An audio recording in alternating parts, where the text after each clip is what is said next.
Well, here we go. New book. I hope you're enjoying this because this is a really fun book and it's not nearly as intense as Ulysses, but it's a heck of a lot of fun. Sorry about the lighting. I've been trying to figure out how to get the lighting. I guess I need to buy one of those loop lights or something because either it's too bright back there and I'm too dark, and I have a light here, and when I put this on, it's too weird and that's not right. So that's supposed to be a photography light, but it doesn't get it right. So no matter what I do, it seems like the lighting isn't right. So I got to get one of those loop things and maybe put it in front of me or something. Then the glasses thing is reflecting. It's always something. So let's talk about Henderson, The Rain King. Fabulous book. I love this book. It's a lot of fun. But it's not about what you think it's about, probably, unless you've done some research and jumped the gun on me. The month before Henderson, The Rain King was published, Bellow wrote an article about symbolism in novels, and he cautions the readers not to get too wrapped around looking for symbols and hidden meanings and all this stuff. I think that's interesting, particularly coming off our whole Ulysses thing where everything has a meaning and it's a lifetime amount of research just to get through the book. Bellow is telling us to enjoy it and pretty much take it on surface value. That said, there are some symbols in the book that I'd like you to look for. One is water, and I think water is particularly important. It's a symbol of life.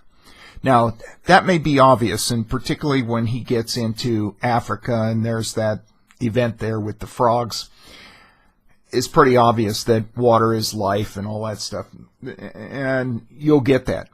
But also notice there's some other references to water that you might have missed, and those come very early in the book, and I think they come at some very interesting times.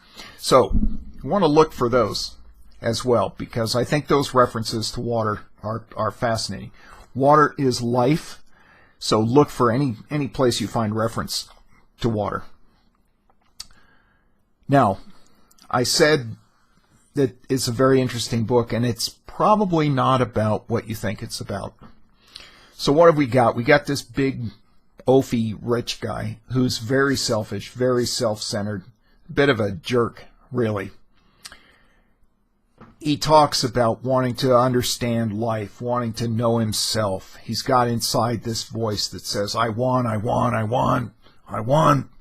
And so he's trying to figure out what is it that he wants, what is the meaning of all this stuff. So it would seem like this is a book about self-discovery. And in a sense it is, but in a bigger sense, there's another topic here that's much more important. And it is really the main topic of the book, and that is something that Montaigne said, that we have one way in and an infinite number of ways out. Obviously, he's talking about life. This is a book about dealing with death. Now, something else that Montaigne says is that death is really the main event of our life, and yet we do nothing to prepare for it. We hide from it. We pretend like we don't deal with it. We completely ignore it. And yet it's the fundamental question of all humanity, and we totally ignore it. We don't want to deal with it. We avoid it. You will see all throughout this book that Henderson is always running from death. He doesn't face it. Now, Lilly makes some references about reality, that he doesn't deal with reality. And he says, I know reality better than anybody else. He makes some pompous statements like that. But he doesn't deal with death, and there's death all around him. There's death all throughout this book. This is the brilliance of the book, and it's why I chose it. It's a very entertaining book. It's a fun read. It's also very funny. It's comical, not just funny in the comic, meaning it's not a tragedy sense, but it's downright funny. It's humorous. but it's about death. It's a dark topic that's brilliantly handled in a very humorous way. So let me give you some examples. He's having this big argument with his wife. Now, we know this guy's a jerk. He's talking about kids, and he starts to name them, and he gives you a couple of names, and then he says, and there are two other ones. Like he gets bored just naming off his kids, and then he says, I've got plenty of kids. It shows what a jerk he is. He's having this argument with Lily, and it gets loud. And you can imagine this big guy with the big features and the big nose. And it's really, I mean, when he's yelling, there's some yelling going on. And they have the neighbor that comes over and cooks breakfast for him, right? And Lily says, in the middle of this argument, where are the eggs? You know, it's he goes in the kitchen to find out what's happened with the woman that cooks the breakfast and why the eggs aren't delivered. And she's dead on the floor of a apparent heart attack. He checks her. She's dead. And what's he do? He puts a note on her, pins a note on her back, says, do not disturb. Like, what could disturb her anyway? And he leaves. He flees the scene. He goes to her house and he looks around and he sees all this stuff. You know, she's a hoarder, I guess, and there's junk. And he says, that's it. That's life. Junk. And it freaks him out. He's always running from death. Now, is that a natural thing? Somebody dies in your kitchen, you leave, you run, you go to their house, you go look at their... I mean, that's a weird response. And Lily tells him it's a weird response. It is a comical situation, though. And when we look at it, you know, with the note and do not disturb, it's downright funny. But let me contribute more to my thesis here that this is a book about death. How does Henderson's brother die? We know his brother is dead. We also know Lily's parents are both dead. Her mother has died, and she was kind of a central figure in their relationship because she showed up when they had their first interaction. And her father has committed suicide, so it's death, death, death. His brother has died. Now let's look at the death of Henderson's brother. He's in a cafe. He's going to write some postcards. They're up in New York, and they're going to write postcards. He's with this other guy, and the pen doesn't work, and he's PO'd at the pen, and this is right after the war, right after World War I. The pen doesn't work. The guy's mad. He tells the guy he's with, he says, hold this pen a second. The guy holds the pen out. He pulls a pistol out and shoots the pen out of his hand, which is, you know, is a bizarre thing to do anyway. So he shoots the pen out of his hand. The pen, of course, goes flying. The bullet hits this big coffee urn. Coffee sprays across the room. The owner of the cafe starts yelling and screaming for the police. The guys run out the door. They hop in a car. They race to get out of town. They hit an embankment, crash the car. The police are coming. They get out to run on foot. They come to the shoreline. I don't know if it's ocean, lake, or what it is, but they reach a shoreline, water, right? And his brother dives into the water to swim away from the police. In the course of getting away, he doesn't take his boots off. His boots fill with water, pull him down. He drowns. The guy he's with, on the other hand, had the sense to take his clothes off, and we presume that he gets away or is caught or something, but he lives anyway. Now, there's a couple of interesting things about that event that I want you to consider. Number one is trying to outrun death. You can't do it. The guy's number was up, and if his number's up, his number's up. So he shoots the pen, right, and then they try to run away from the police. He can't run on foot. He gets in the car, tries to get away. The car crashes. He can't get away that way. He's going to swim away. Can't get away that way. When it's time, it's time. And Bellow is telling us that this is something that we need to face. If we face it, we will have peace in life. And you can't outrun it, no matter how comical the situation, no matter what bizarre route we try to take. When it's time, it's time. And we see this event in the book as something that Henderson reflects on, but he never gets to the point. He never hits it. Now, he dances around it. There's a lot of little references in language here. So watch for that.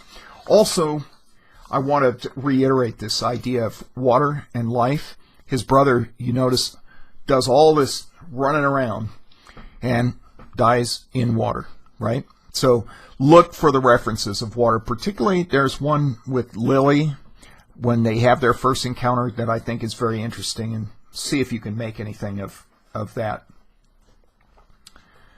So this is not a book of self-discovery as it might feel like, because he keeps saying that he wants to understand what is this voice that says, I want, I need to find out what that is. Yeah, but it's not about that. It's not about the quest to find himself and all that. To leave that stuff to Hermann Hesse. This is, again, it's a book about death. And what he wants is what he wants to understand, not about desire. He's not trying to meet a desire. He wants to understand. And he doesn't even know what it is he wants to understand. He thinks he wants to understand himself. And later, when he gets to Africa, he interacts with people that he wants the answers. He wants to sit down with the wisdom and, lay it out to me. Tell me everything. Tell me all my flaws. He thinks that's what he wants, but that's not what he wants, and he'll find out later what that's all about. Now, we know Henderson is a big, pompous, rich dude, right? So keep that picture in your mind, that he's a big, full of life kind of guy, and that's one of the interesting sort of contrasts in the book. He's not a sickly, like, reach the end and what's the meaning of life. That's not him at all. He's live it to the moment. He's a drinker. You would call him a partier, but he's a bit of an idiot. And so he's with his friend who's a photographer, comes to take pictures of his pigs, and pigs are important too. There's a lot of biblical references in this book, lightly. Okay, so we have the pigs, and how does he end up a pig farmer? Well, it's at the end of the war. He's talking to some Jewish guys that are in the service, and they're talking about what are they going to do after the war, and the guys say, well, we're going to start a mink farm, and he says, well, I'm going to start a pig farm, and he says that because they're Jewish. He has no desire to be a pig farmer. He does it. Obviously, he's going to go through with it. That's the kind of guy he is. He's got the resource, and he's a big enough ass that if he says it, he's going to do it. Right? So he said he's going to be a pig farmer, so he gets pigs. And he also says that he said it because they're Jewish. Now that's weird. I think that's dark and nasty, and he kind of recognizes it. But there are these little light biblical sprinklings throughout. You'll notice when he gets to the African village that he sets the bush on fire. So we have the burning bush. We have the plague of frogs coming up. There's a lot of little biblical references, and I think the tie-in with water and life is also a bit of a reference. But he makes references to being the savior and all this stuff. You'll see it as you go through, but watch for those kind of biblical references throughout. He seems like a guy that wants to improve himself, and he makes a lot of reference about that. Don't buy that. That's just a little... Often when we know there's something wrong, we're missing something in life, there's a hole there, we often look toward the wrong thing. And Henderson is looking toward the wrong thing. He thinks there's an easy answer. There's some flaw that he can find out about. Somebody will point it out to him, and that'll be the answer. He likes quick, short answers. He doesn't like work. He's not afraid to work per se, but he doesn't want to make much commitment to anything. He doesn't want to dig and really figure this out. He wants an easy answer. So he's going to meet the shaman and get the answer. That's him, right? And if he hears that there's a mystic that knows all the secrets to life, he's going to go and ask the question and get the answer. That would be Henderson. All right, he wants quick answers. Okay.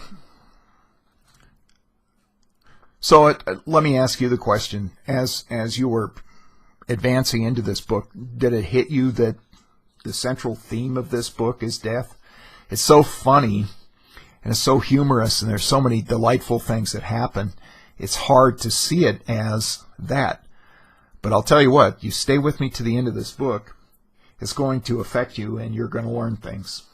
So anyway, getting back to the pig farm. His friend Charlie is over to take pictures. He wants photographs of the pigs for whatever reason, a study he calls it. And Charlie tells him that he's getting married. Charlie's got a few nickels too. And he's going to get married in Africa, and then they're going to go on this expedition. And he's bought Jeeps, and he's got all the great equipment. He's got all this wonderful stuff, and they're going to have a wedding in Africa and then the honeymoon. And he asks Henderson to be his best man. So Henderson says, after the death of the housekeeper, he says, that was it. I'm going. I've got to go. I've got to do this. And so he's definitely going to go to Africa. And he makes a comment that you can't just go to Africa. You have to have a way in. And I think that's an amusing comment too, that he's got to have a way in. So Charlie is his way in. And it's his way to the answers. He knows he's looking for something. He's got that I want, and that's chewing away at him. So he's got the invitation, and he knows that Africa is this mysterious place, and he's got a way in. So off he goes. Now, a couple other things to note. He wants to be a doctor. Now, does he really want to be a doctor? I don't see Henderson doing 10 years of medical school. He doesn't have any science background. He doesn't have that much of an education. We find out later when he has his encounter at the cistern with the frogs, he says that he doesn't know science. He wishes he knew more science, but he wants to be a doctor. Think about that one, why he would want to be a doctor. What do doctors do? Well, give that some thought, because that comes up often, that he wished he was a doctor. The other thing I'd like to think about is this guy Henderson compared to Bloom in Ulysses. How does Joyce treat the subject of death, and how is Bellow treating the same subject through Henderson? These guys have a very different approach, and they kind of end up at the same place. Bloom's was very humorous about death, and that Bloom is making all these jokes in his mind when he's at the cemetery, and he's making little riddles and rhymes and funny stuff, and he's cracking jokes in his head.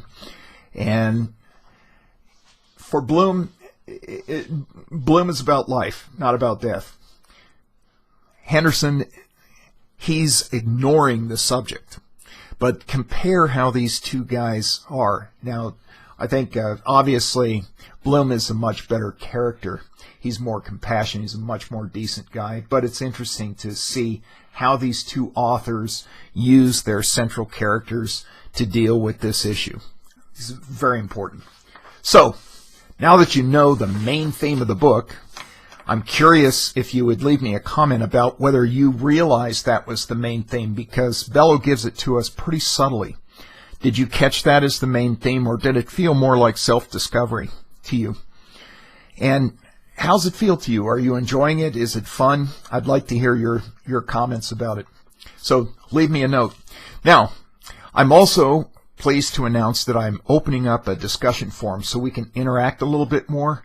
The link to that is going to be in the comments. I may make a separate video saying that this is where it is and all that stuff, but I'll put the link in the comments. Feel free to go there. I haven't quite finished creating it yet, so it's a little rough around the edges, but it's open, and you're welcome to go and join up and start conversations with each other. It's a little better than YouTube comments, but still leave me a comment here. That helps other readers to get involved. So, in the next video, part 2, I should have that in a couple of days, and we'll see what happens when Henderson has his first real encounter in Africa. Fun. Thanks.